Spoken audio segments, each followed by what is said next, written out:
Ya, dan mendengarkan guru kita menyampaikan wasiatnya pada malam ini.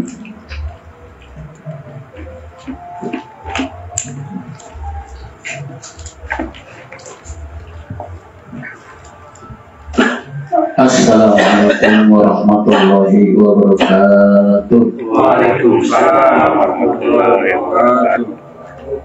Innal hamdalillah nahmaduhu wa nasta'inuhu wa nastaghfiruh wa na'udzu billahi min shururi anfusina wa min sayyiati a'malina may yahdihillahu fala mudilla lahu wa may yudlilhu fala hadiya lahu.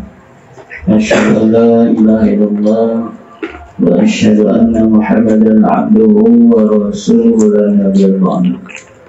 Allahumma shalli wa sallim ala sayyidina Muhammadin wa ala alihi wa ashabihi ajma'in wa man jahada fi sabilillahi bi amwalihim wa anfusihim. Qala Allah ta'ala fi kitabil karim subhanaka la ilma lana illa ma 'allamtana innaka antal alimul hakim.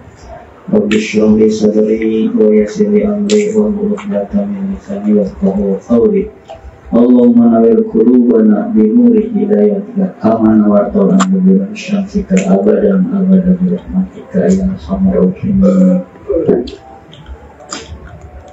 Yang saya hormati penanggung jawab ataupun ketua majelis taklim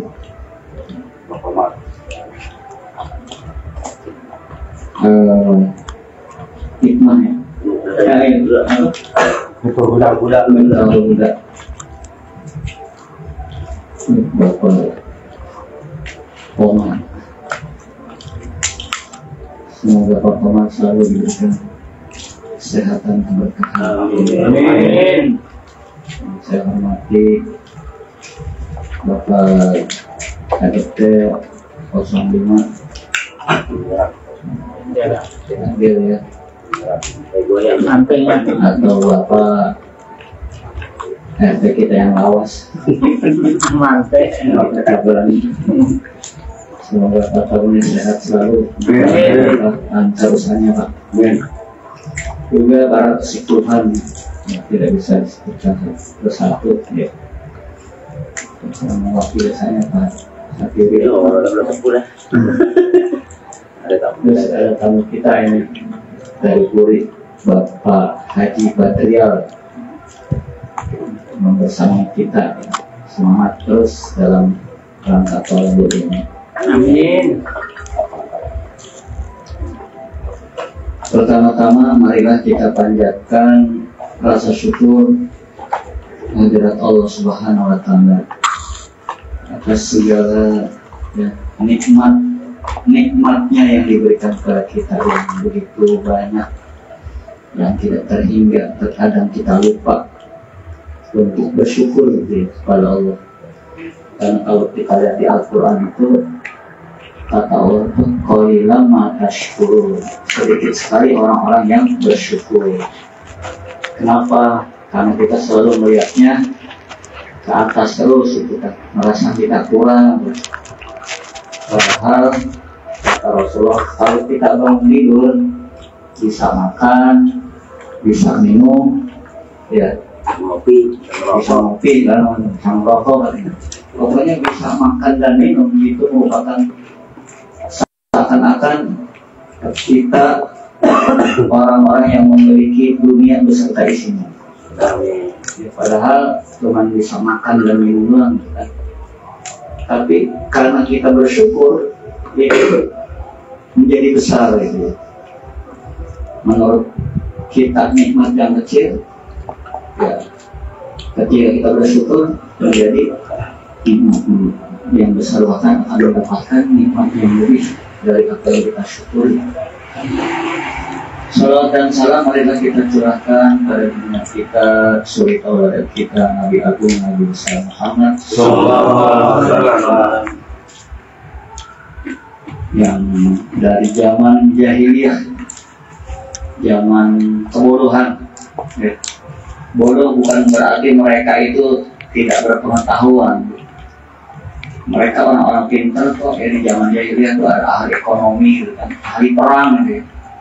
kebodohan ini adalah keimanannya. Karena ya, sembahan-sembahan mereka patung-patung yang dibuat oleh manusia dan tidak bisa berbuat apa-apa patung. Disembah-sembah ya.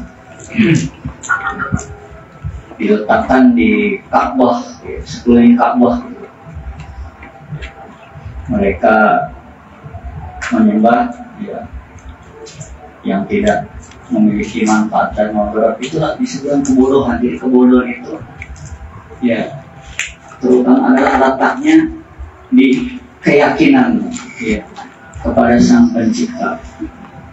Dia tidak meyakini adanya Allah Subhanahu wa Ta'ala sebagai pencipta.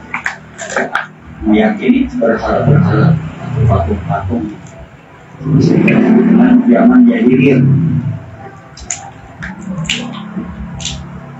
Sehingga kita ya alhamdulillah dari zaman jahiliyah tersebut ya, kita berada di zaman terang benderang cahaya Islam masuk ke dalam dada kita, keyakinan kita. Islam bukan saja agama yang paling benar, namun juga agama fitrah manusia. Siapapun orangnya, ketika melakukan kebaikan-kebaikan, itu pasti tidak bertentangan dengan Islam. Walaupun dia bukan beragama Islam, ketika dia berbuat kebaikan, berarti itu adalah ajaran Islam. Karena kebaikan itu adalah fitrah dalam Islam. Bapak-bapak yang dirahmati Allah Subhanahu wa Ta'ala, pada malam hari ini saya akan menyampaikan tentang pengawasan Allah Subhanahu wa Ta'ala di dalam kehidupan kita.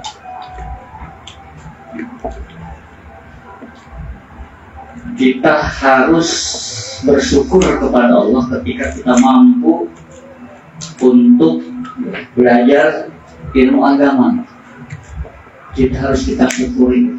Karena apa? Salah satu jalan menuju surganya Allah itu dengan thalabul ilmi. Ya, ada sebuah hadis mengatakan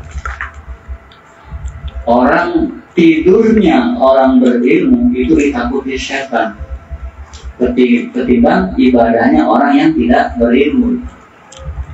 Kenapa? Walaupun tidur tidak berdaya, nggak bisa diganggu setan. Kalau dia betul-betul beriman dan berilmu kepada Allah.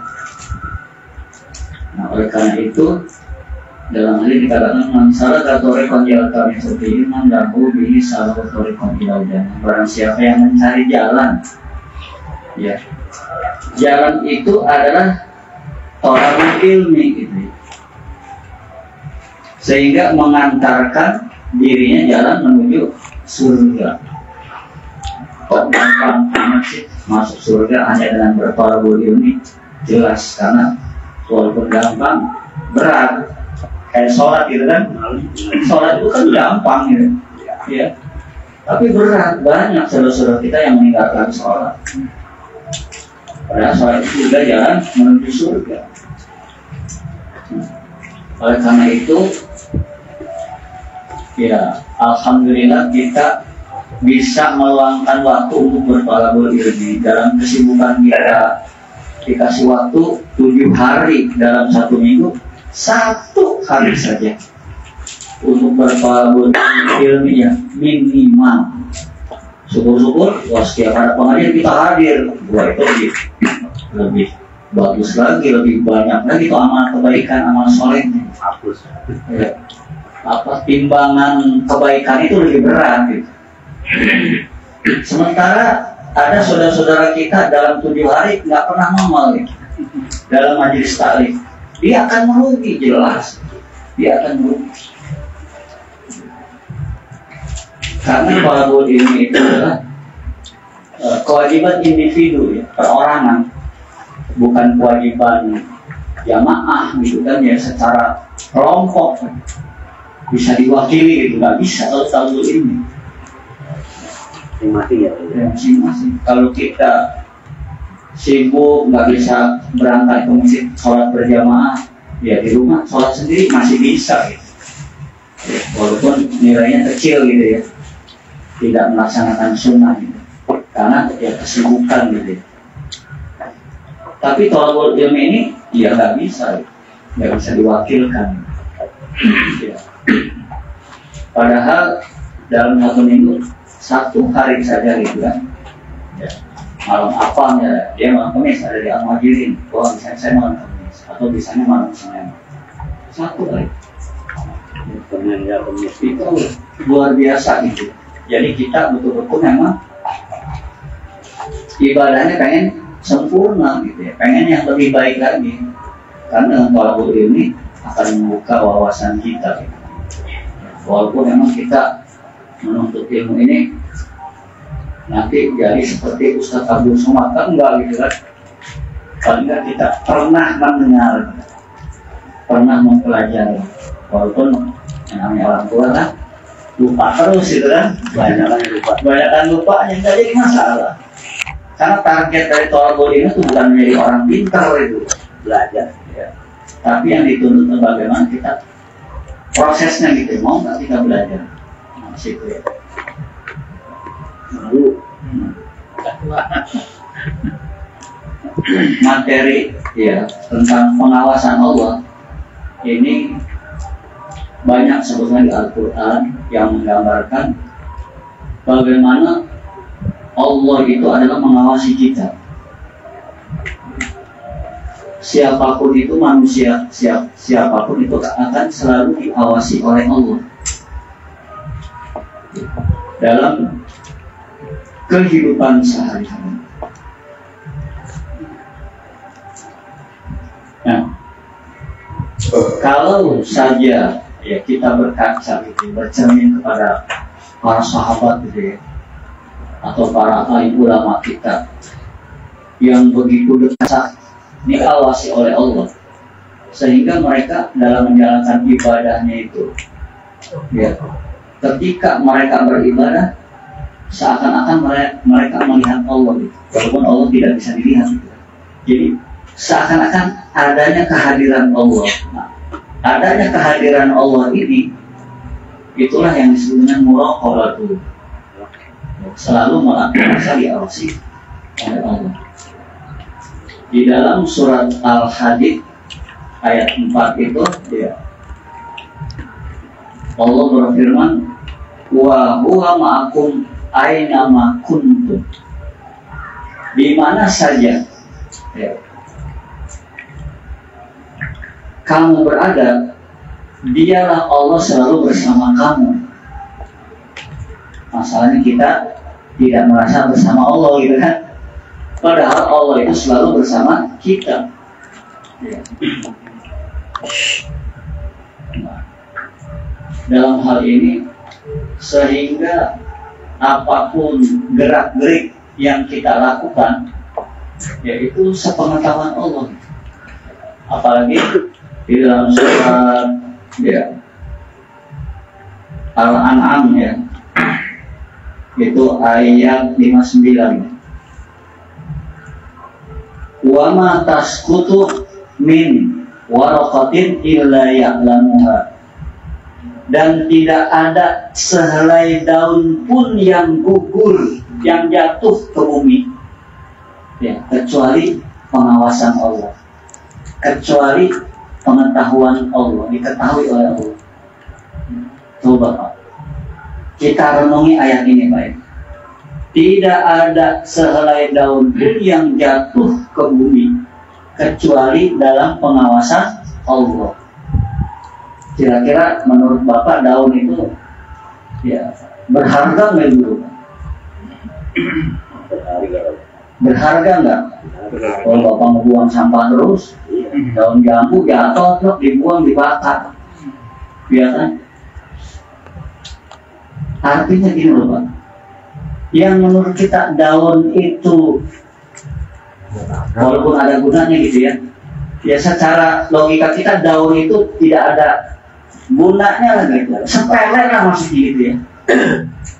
Tidak pernah diperhatikan oleh orang ketika jatuh. Ada daun, kita ambil, kita kumpulin. Kan enggak. Sepeda orang lewat malah ya kita sapu ini bala ini dibakar, dibuang.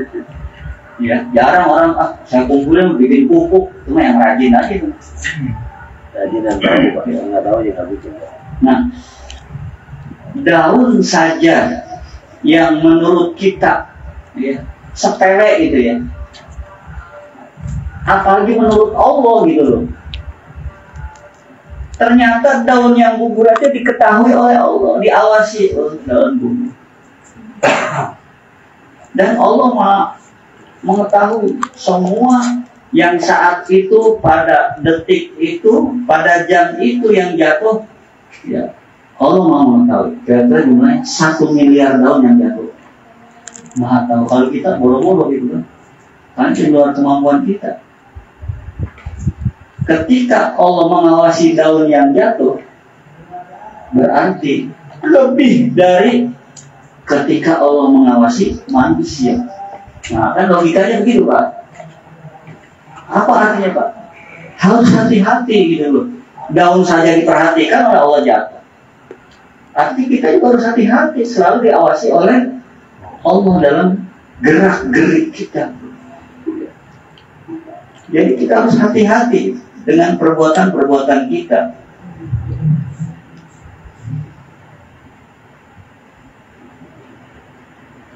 Kemudian surat At-Taubah ya, yang artinya bahwa Allah mengetahui perkara yang gaib, yang tersembunyi, dan perkara yang zahir, yang terlihat. Dan Allah akan mengabarkan kepada kita nanti ya, setiap perbuatan-perbuatan yang sudah kita lakukan. Fayunabbi'ukum bima kuntum ta'malun. Itu ada tafsir fayunabbi'ukum. Sungguh Allah akan mengabarkan, membeberkan, ini loh hasil karya kamu ketika di dunia. Ini loh hasil perbuatan kamu. Jadi jelas kan, tercatat semuanya itu. Siapa yang mencatat? Dalam surat Al-Qaf, surat Qaf ayat 22, ma yalfizu min qawlin illa ladayhi raqibun atid. Tidak ada yang kita ucapkan sepatah kata pun kecuali ada 2 malaikat yang mengawasi kita, yang selalu hadir. Ya, kalau dalam tafsirnya yaitu yang sebelah kanan raqib, sebelah kiri atid. Sebelah kanan mencatat kebaikan, sebelah kiri mencatat keburukan. Ini dalam rangka sebagai saksi kita di akhirat. Walaupun Allah mampu, kalau Allah langsung menulis mampu, tapi buat saksi, ada saksi loh yang menulis. Faman sakulat mawazinuhu fahuwa fi isyatir radiyah. Barang siapa yang timbangan catatan kebaikannya lebih berat ketika ditimbang, maka fahuwa fi isyatir radiyah, maka dia akan bergembira, akan bahagia, senang. Wa amma man khafat mawazinuhu, tapi sebaliknya ketika ditimbang catatan keburukan kita ditimbang, lebih berat daripada catatan kebaikan, berarti kita banyak dosanya dan belum sempat bertobat gitu kan, udah wafat duluan. Wa ummuhu hawiyah, dia berada di dalam neraka hawiyah. Wa ma adraka ma tauka salih, apakah neraka hawiyah? Narun hamiyah, api yang sangat panas. Jadi jelas di sini dikabarkan ya, info ini dikabarkan oleh Allah kepada kita. Nanti dipertanggungjawabkan apapun yang kita lakukan.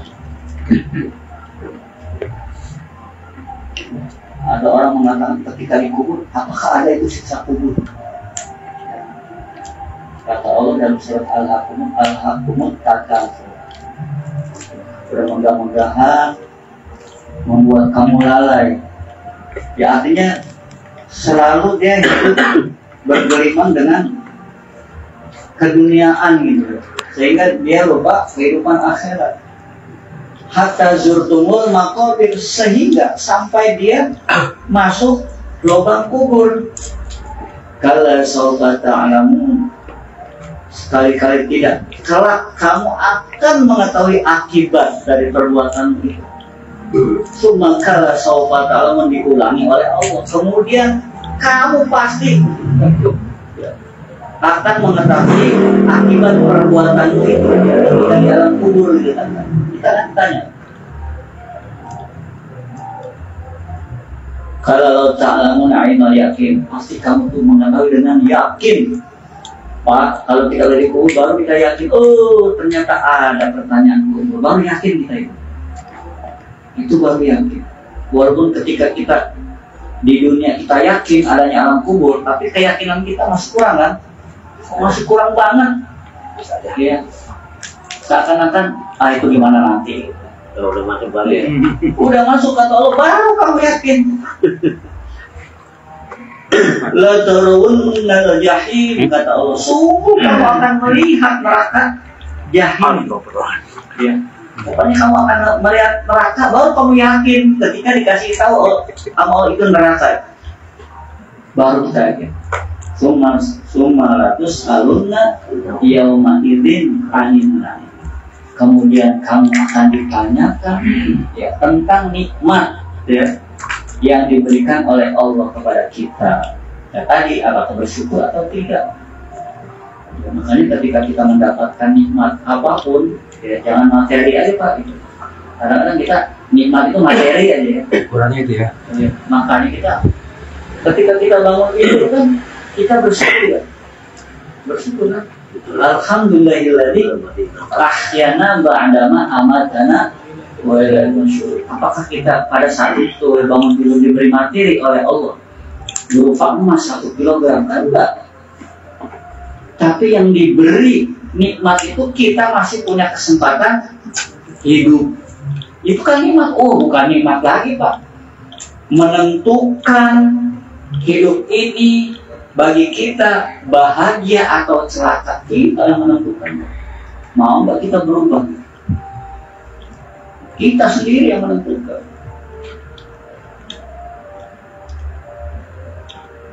Nah, oleh karena itu ya, Allah sudah menginformasikan ini, betul-betul harus kita pegang teguh-teguh. Segala sesuatu yang kita lakukan, ya imbasnya adalah pertanggungjawaban kita di hadapan Allah. Dan ingat bahwa Allah tidak melihat kecil atau besar dosa yang kamu lakukan, tetapi Allah melihat dosa apa yang kamu lakukan. Contoh dalam surat Wailul lil mutaffifin, dengan Pak ya. Wail itu celaka atau neraka wail itu. Wailul lil mutaffifin, celakalah bagi orang-orang yang curang. Alladzina idza qalu 'alan nasi yastawfun, apabila dia menerima takaran atau timbangan, dia minta ditambahin. Ya, karena apa itu kurang. Protes kita, ya kan? Wa idza kaluhum awazanuhum yukhsirun. Tetapi kalau dia menimbang, kurangannya ditimbang atau dikurangi. Ya. Kita beli beras, misalnya Pak ya. Ya, biasanya ibu-ibu yang beli beras. Beli 10 kilo. Di rumah punya timbangan. Ternyata kurang, protes dia. Balik lagi ke warung. Ternyata ditimbang Pak ini kurang. Ya, kurangnya lumayan lah, 1 on 2 on gitu kan. Akhirnya apa minta ditambahin. Kemudian hari yang lainnya ibu-ibu itu beli lagi beras, karena ditimbang lebih. Kira-kira dibalikin gak gitu? Ya, diam-diam. Berarti itu apa yang disebutnya Pak? Licik. Licik apa tuh? Licik betul. Itu disebut dengan curang. Curang Pak. Pada orang memberi Ustaz kan sedekah. Lagi lebih kan bersedekah ya. Karena kekurangan tadi kan. Paling dalam soalnya. Paling beda. Beda masalah gitu. Karena ini sikap ya. Sikap tadi ya. Kita lah gitu kan. Kalau kurang protes gitu kan. Kalau lebih diem aja itu berarti kan kurang. Harusnya ketika lebih diam. Kita, Pak ini tadi saya timbang di rumah lebih sedikit nih Pak. Kata yang jualan udah nggak apa-apa. Nah itu halal. Tapi itu saya timbang lagi, oh iya lebih dikit diambil lagi. Jangan marah kita. Itu berarti kita tidak curang. Jadi kalau lebih biasanya gitu ya. Itu kita sudah curang. Nah, coba Allah memberikan keterangan nggak? Menerima, mengurangi timbangan itu berapa kilo ini? Enggak. Enggak kan? Jadi apa yang dilihat oleh Allah? Perilaku. Iya. Ya kan? Mengurangi walaupun sebutir lada. Ya kan sebutir lada. Kalau menurut kita, apa sih untung dan ruginya? Berapa harganya juga ya. Misalnya gini. Ya kan? Kita nimbang lada gitu kan. Kita beli lada ditimbang. Kita ambil satu butir aja lada. Bang, kurang bang, diambil satu butir. Loh, itu tidak halal. Ya, padahal sudah pas kan timbangannya. Minta nyomot sendiri. Kadang-kadang ibu-ibu gitu kan, cabai atau bang kurang bang. Loh, gitu.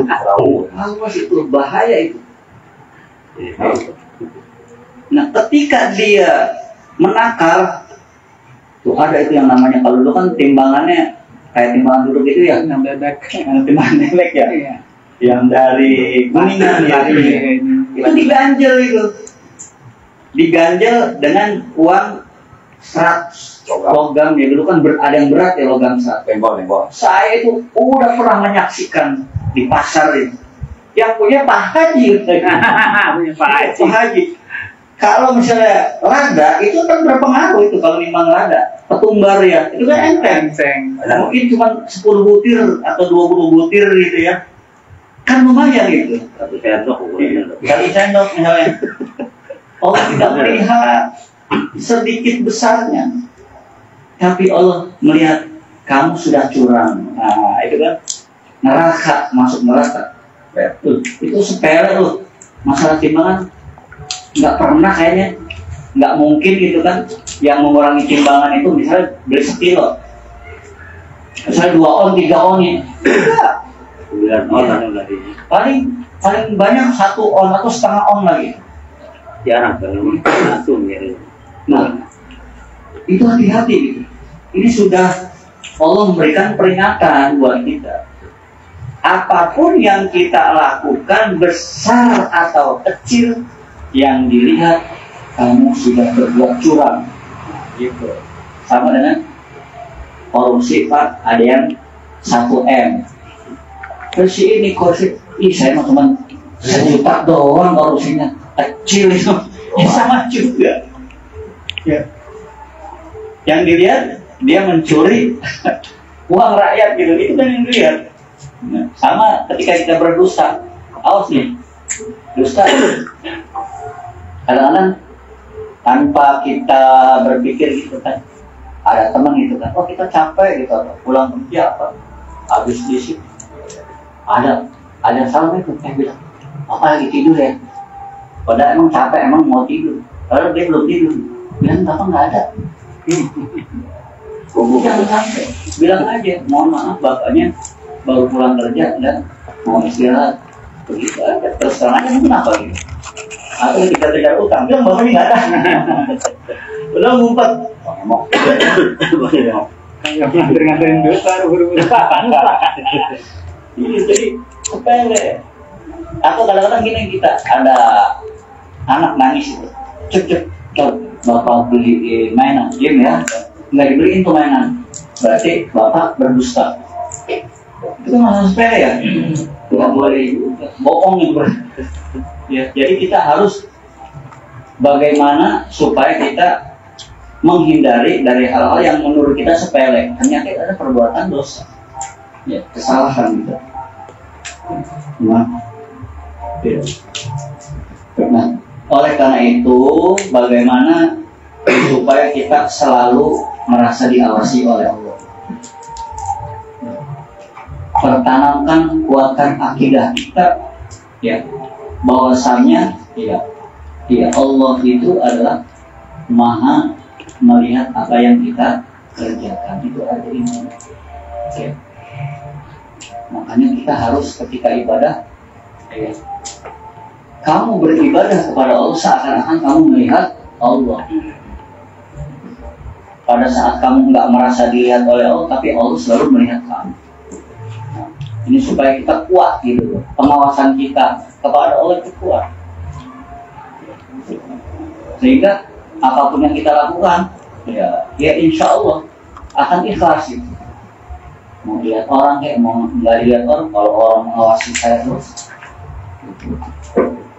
Ada sebuah kisah ceritanya seorang syekh punya murid lagi, dan lalu orang pesantren. Ada satu anak itu yang selalu diperhatikan oleh sang guru, sehingga teman-temannya iri. Ini orang satu ini kok selalu diperhatikan, kelihatan lebih disayang gitu ya, lebih diperhatikan lah gitu daripada yang lain. Nah, terdengarlah desas-desus gitu sang guru itu. Maka sang guru memberikan tugas kepada semua murid, ya, kalian besok silakan membawa burung atau ayam, ya, dari masing-masing. Siap, semua bawa.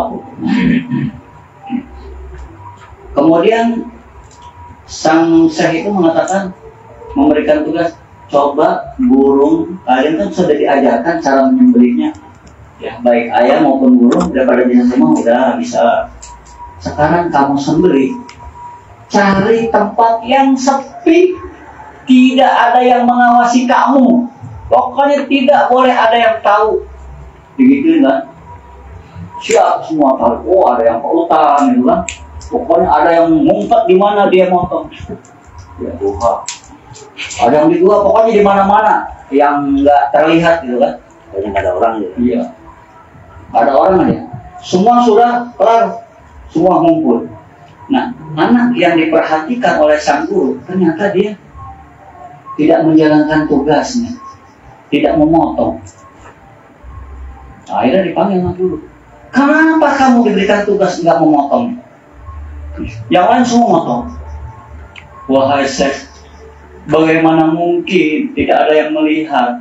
Memang nggak ada orang yang melihat. Tapi saya merasa diawasi oleh Allah. Nggak bisa saya menyembelih. Akhirnya apa? Wahai murid-muridku semua, kalian sudah tahu kan jawabannya? Ternyata ayah mereka sadar gitu, bahwa anak itu anak yang lebih dari yang lain gitu loh.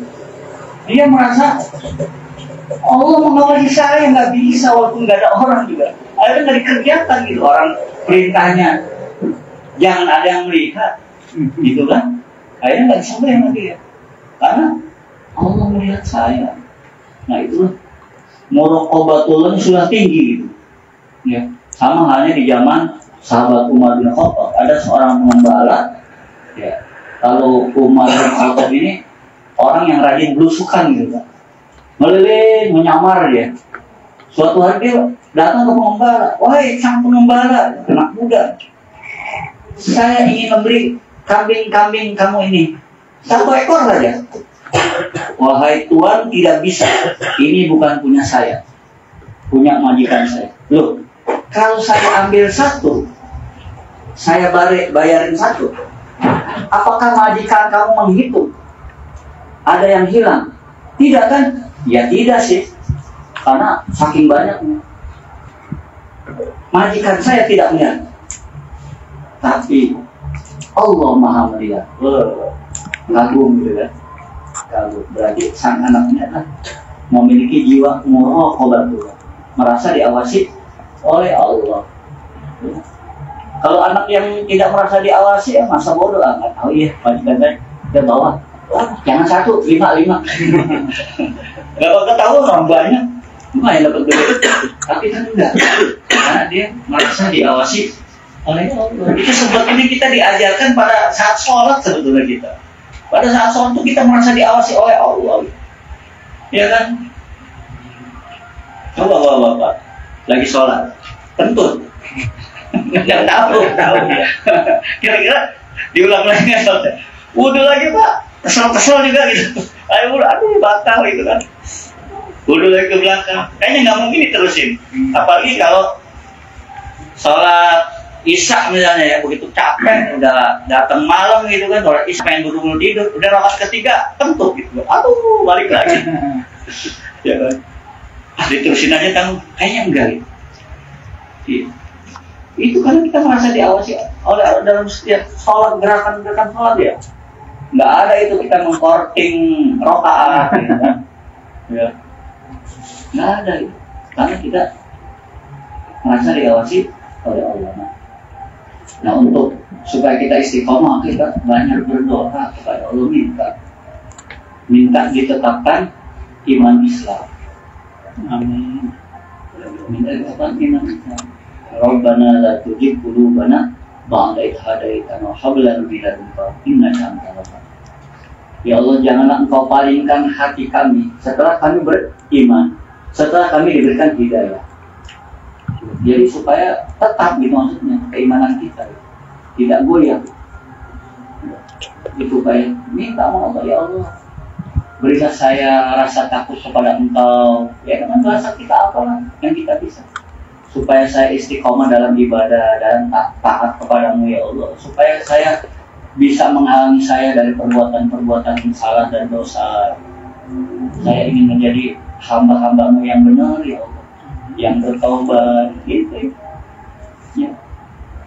Kita perbanyak doa ya, nggak bisa bahasa Arab, bahasa Sunda, bahasa Jawa, bahasa Indonesia, silakan habis sholat terutama ya, minta sama Allah, minta ditetapkan iman Islam itu Pak. Kadang-kadang kita meminta sifatnya duniawi aja gitu kan, berarti yang barokah gitu kan. Berarti yang boleh, siapa bilang nggak boleh. Kadang-kadang kita lupa untuk minta kekuatan iman, ditetapkan iman, istiqomah dalam ibadah, semangat ibadah, jangan males gitu kan. Ya kita minta Allah supaya Allah berikan terus kita. Nah, Bapak-bapak yang dirahmati Allah Subhanahu wa Ta'ala, mungkin itu saja yang bisa saya sampaikan ya tentang pengawasan Allah Subhanahu wa Ta'ala. Mudah-mudahan dengan ya dari ayat-ayat Allah tersebut jelas bahwa Allah selalu memperhatikan kita, mengawasi kita, ya, dan juga kita harus merasa diawasi oleh Allah. Kalau kita merasa diawasi Allah, ya, sebagaimana CCTV, ya, kayak CCTV, gitu kan? Ketika kita berbuat apapun ada CCTV, kita hati-hati. Lagi nge-live. Ini kan, aku tuh kita, ya kan?